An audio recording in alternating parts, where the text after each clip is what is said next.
Testing 1, 2, 3. Testing 1, 2, 3. Testing 1, 2, 3. Coach, talk a little bit about Dartmouth and what you think. Dartmouth's a good team. From the Ivy League, they beat Yale. They beat Cornell. They got an excellent coach. They got size.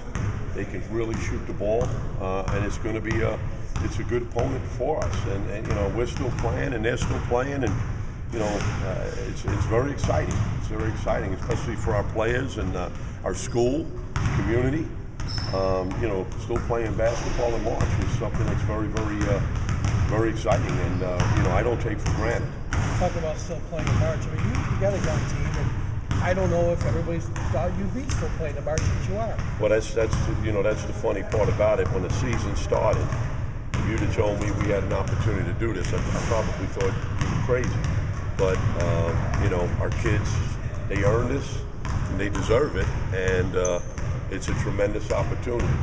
And again, I told them, last week, if we have an opportunity, you guys definitely deserve it more than any other team that I've ever coached, just because of, they beat the odds. We're coming in the 5th place when you pick 10th. And so, it was an exciting year for us.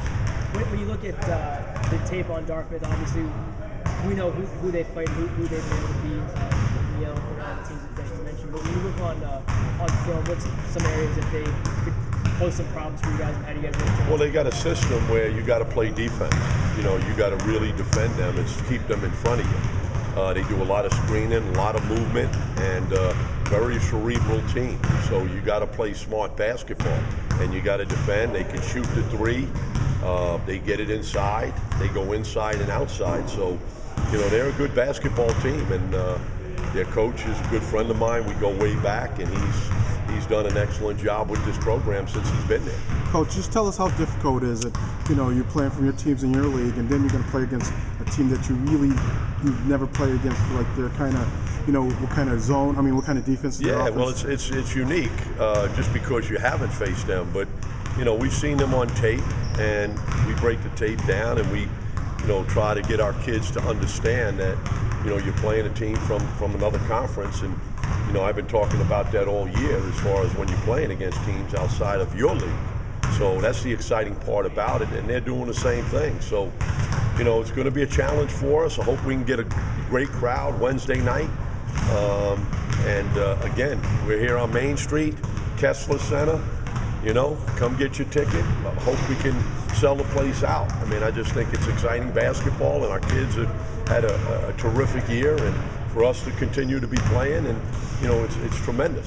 Matt was saying that the last time Canisius and Dartmouth last time, I think he said it was 1968 or 1969. What were you doing in 1968 or 1969? I was in Brooklyn, in the streets of Brooklyn, in the projects, probably playing basketball, trying to get better.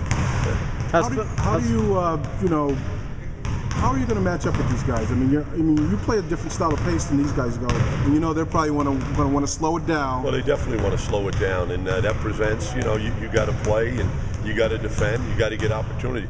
Big thing is you got to rebound the basketball so that you can run and push it down the floor. The other thing is, we got to slow them. We got to slow them from what they want to do, because they want to grind you. They want to grind you. So, we got to play defense for 15, 20 seconds and keep them in front. And then we got to use our bench. Our bench has been very, very positive for us the whole year. And this is going to be an important game for them to really step up. You helped with Phil. I know we saw some action in MAC. What do you expect to do that? Slow. It's slow progress. Anytime you come off, an injury of that magnitude, it takes time. And that's what, when I approached it going into the playoffs, I said it's going to take some time for him to get back into playing shape. That just doesn't happen overnight. So, he's making progress, but, coming off an injury, it's slow progress. Crumpton's still out? Yeah.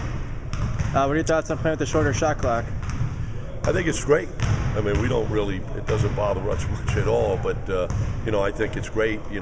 Our tournament and the NIT, they're using a 30-second clock, and I think it's really exciting, because you got to get the ball down, and you got to be ready to score the ball. Have you done anything different in practice this week to prepare? No. We use it. We've been using it, but again, it's the way we play and the way we like to up tempo and push it. We're scoring. Do you think that that's the way of the future? Is that 30-second? No question, no question. I've coached international for 10 years when I coached the Panama Olympic team, and the whole thing is, going international, NBA. I mean, it's just revolving into more of a spectator's game, and I think spectators want to see scoring, and they want to see high-scoring players. So I think it's only going to happen more and more as we move forward. Would you be in favor of them changing the shot clock for next year? For what? To what?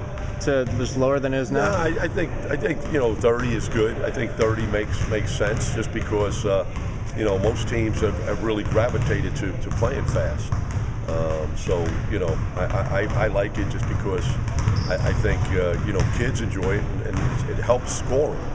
And I'm a scoring coach. I like to score points. Thanks, Jay. Thank you. Thanks, Coach.